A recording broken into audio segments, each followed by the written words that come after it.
नमस्कार बंधुरा आमी चंदना आबारो एक मिनी ब्लग नहीं आपनादेर काछे चले एसेछि। देखुन बंधुरा आमी कोथाय कोथाय गेलाम, कोथा थेके कोथा होते गेछिलाम। आमी प्रथमे गेलाम आमादेर गुरुदेवेर मंदिरे जेटा जादवपुरे अवस्थित। आपनारा हयतो नामटा शुने आछेन, जादवपुरेर राम ठाकुरेर मंदिर। एखाने आमरा ओइखाने गेलाम, गিয়ে দীক্ষা নিতে। মাঘী পূর্ণিমা দিন খুব সুন্দর মন্দিরটা গো। আর ওখানে খুব ভক্তরা যায় দীক্ষা নেওয়ার জন্য। সেখানে গিয়ে আমরা প্রথমে দাঁড়িয়ে টিকিট করলাম, টিকিট করে ওই লাইন দিয়ে দাঁড়ালাম। লাইনে অনেকেই দাঁড়িয়েছিল, আমরা তো একদমই শেষ পর্যায়ে দাঁড়িয়েছিলাম গো। দুটো করে লাইন করেছে, একটা যারা দীক্ষা নেবে তাদের লাইন, আর এমনিতে যারা গেছে তাদের জন্য একটা আলাদা লাইন। দেখুন বন্ধুরা কত সুন্দর করে সাজিয়েছে। আমি হয়তো পুরোটা আপনাদের কাছে তুলে ধরতে পারছি না, যতটা পেরেছি ততটা ধরেছি। কীরকম কত সুন্দর, ওপরের দিকটা কত সুন্দর করে সাজিয়েছে। এই যে এটা মেন মন্দির, মন্দিরের ভেতরে ফটো তুলতে দেয় না। এটা তার পাশে একটা ফুলের গার্ডেন করা আছে, খুব সুন্দর সুন্দর ফুল আছে গো। আমি ঠিক করে দেখাতে পারছি না বলে তাই না, তবুও তার মধ্যে ফাঁকের মধ্যে যতটা পেরেছি তোমাদের কাছে তুলে ধরেছি গো। খুব সুন্দর সুন্দর ফুল আছে, সূর্যমুখী ফুল আছে, ডালিয়া ফুল আছে, গাঁদা ফুল আছে। শীতকাল তো, শীত নয় মানে শীতও নয় বসন্তও নয়, মাঝামাঝি যেটা সেই রকমই। খুব সুন্দর সুন্দর, দেখো কত সুন্দর গাঁদা ফুলগুলো হয়ে রয়েছে। নিচ পর্যন্ত আমি দেখাতে পারছি না। এই যে এখানেও খুব সুন্দর সুন্দর মন্দিরটা, খুব চারিদিকে খুব ফুল দিয়ে সাজানো আছে গো। ফুলটা খুব সুন্দর, ফুলগুলো। মন্দিরটাও খুব সুন্দর। এই যে দেখো সবাই লাইন দিয়ে দাঁড়িয়ে রয়েছি আমরা। এই যে এখানে লাইন দিয়েছি। মন্দিরটাও যেমন সুন্দর, মন্দিরের পুরো চারিদিকের পরিবেশটাও খুব সুন্দর গো। না দেখলে তোমরা কেউ বিশ্বাস করবে না যে এতটা সুন্দর। গেলেই মন পুরো মানে মুগ্ধ হয়ে যায়। একবার মন্দিরে প্রবেশ করলে যেন মনে হয় আর মন্দির থেকে বেরোতে ইচ্ছে করে না। সবাই কেমন কত, সে মাঘী পূর্ণিমাটা খুব ভালো দিন তো, তাই ওই দিনই গুরুদেবের অনেক দিন ধরে দীক্ষা দেয়, কিন্তু এই দিনটা সব থেকে বেশি দিন হয় গো।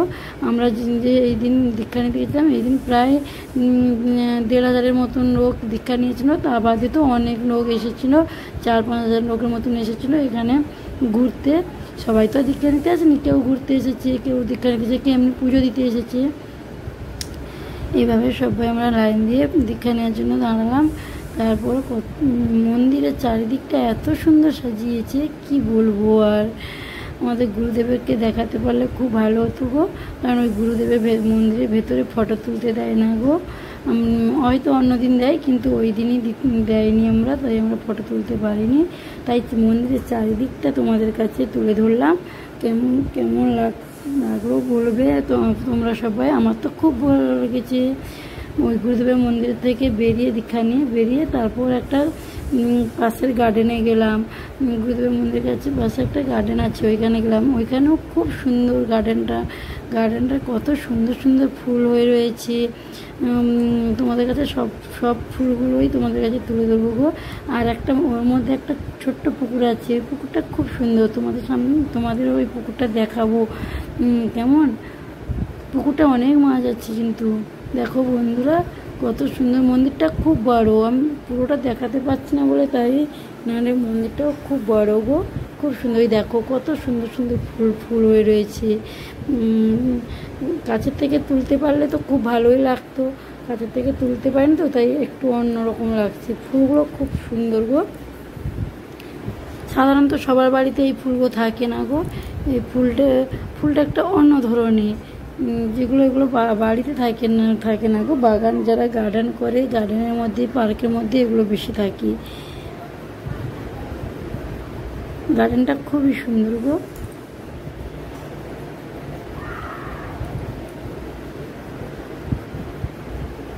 দেখো কত সুন্দর ফুল হয়ে রয়েছে, কত পাতাবাহারের গাছ করে রয়েছে গার্ডেনটার ভেতরে। পাতাবাহার আর এই মন্দিরটাকে যেতে গার্ডেনের ভিতরে একটা বড় মন্দির আছে, এই মন্দিরটাকে যেতে এটা একটা রাস্তা, এই রাস্তাটা দিয়েই আমরা মন্দিরের ভেতরে প্রবেশ করব। এই আমরা ওই রাস্তা দিয়ে প্রবেশ করে গেলাম। এখানে সবাই আছে। এই যে পুকুরটার কথা বলেছিলাম না, দেখো বন্ধুরা এই পুকুরটাতে খুব মাছ আছে জানো। এই পুকুরটাতে মাছ কিন্তু কেউ ধরে না, ওটা মন্দিরের পুকুর তো, তাই কেউ মাছও ধরে না, কেউ কোনো নোংরা করে না, আবর্জনা করে না। কত সুন্দর একটা জলের ফোয়ারা দিয়ে রেখেছে পুকুরটার মধ্যে। রাতে তো এলে আরও খুব সুন্দর হয়। ওই ফোয়ারার মধ্যে লাইট থাকে, লাইট জ্বলে রাতে, ওটা দিনে তো জ্বালায় না, রাতে গো। এই দেখো চারিদিকটা কত, মন্দিরের চারিদিকটা কত সুন্দর, অনেক বড় মন্দির গো। চারিদিকটা কত সুন্দর পরিবেশ, শান্ত পরিবেশ, বেশ মুগ্ধকর পরিবেশ গো। এই পুকুরের মাছগুলো জানো কত সুন্দর, কেউ খেতে দেয় না, অনেক দূরে, কাউকে কাছে যেতেও দেয় না গো সেরকমভাবে। সবসময় গার্ড থাকে তো, গার্ড দিয়েই লক্ষ্য নজর রাখে গো। এই যে মন্দিরের ভেতরে দেখো বন্ধুরা কত সুন্দর একটা নাগরাজ আছে, খুব সুন্দর সুন্দর মন আছে গো। কত সুন্দর সুন্দর কারুকার্য করা মন্দিরটা, দেখলে তোমাদের খুব ভালো লাগবে গো। আমিও দেখিনি আগে কখনো, এই গিয়ে প্রথমবার দেখলাম, খুব সুন্দর লাগলো। আপনাদেরও আশা করি খুব সুন্দর লাগবে মন্দিরটা। দেখো কত সুন্দর, আমি পুরোটা দেখানোর চেষ্টা করছি, তবে যতটা পারছি ততটাই দেখাচ্ছি গো। কত সুন্দর দেখো সাজিয়েছে চারিদিকটা, ওপরের দিকটা তো খুবই সুন্দর করেছে।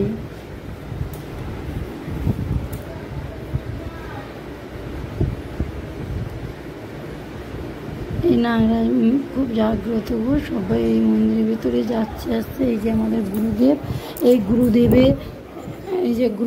গুরুদেবের মন্দিরে আমরা গুরুদেব খুব সুন্দর গো। মন্দিরের ভেতরটাও খুব সুন্দর, ভেতরটা আপনাদেরকে দেখাবো গো, খুব ভালো। এই গুরুদেবের মন্দিরে যেটা সিংহাসনটা আছে তোমাদের দেখাচ্ছি একটু। সিংহাসনটা পুরো রূপো দিয়ে তৈরি জানো।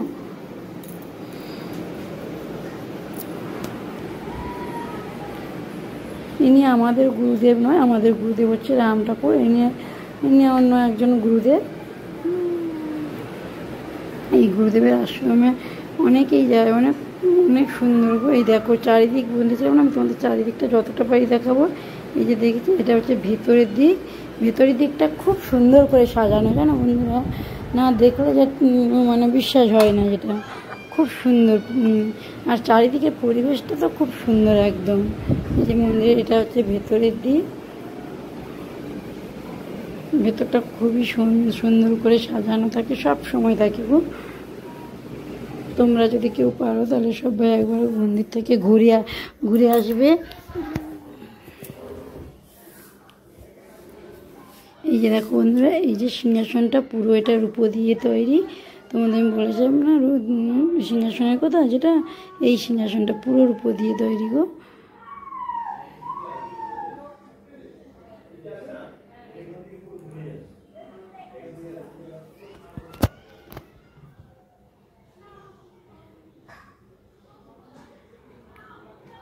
এই গুরুদেবের খুব সুন্দর করে সাজিয়েছে গুরুদেবের মন্দিরটা। গুরুদেবকেও খুব সবসময় সুন্দর করে সাজানো থাকে গো। বন্ধুরা সবাই ভিডিওটা একটু দেখবে, আর কেমন লাগলো সবাই একটু কমেন্ট করে জানাবেন। এই যে রামসীতা ফটো হচ্ছে, যে আমাদের মহাদেব, বাবা মহাদেবের মন্দির, বাবা মহাদেব বসে রয়েছে। আমি সব কথা গুলিয়ে ফেলি গো, ঠিক করে বলতে পারি না।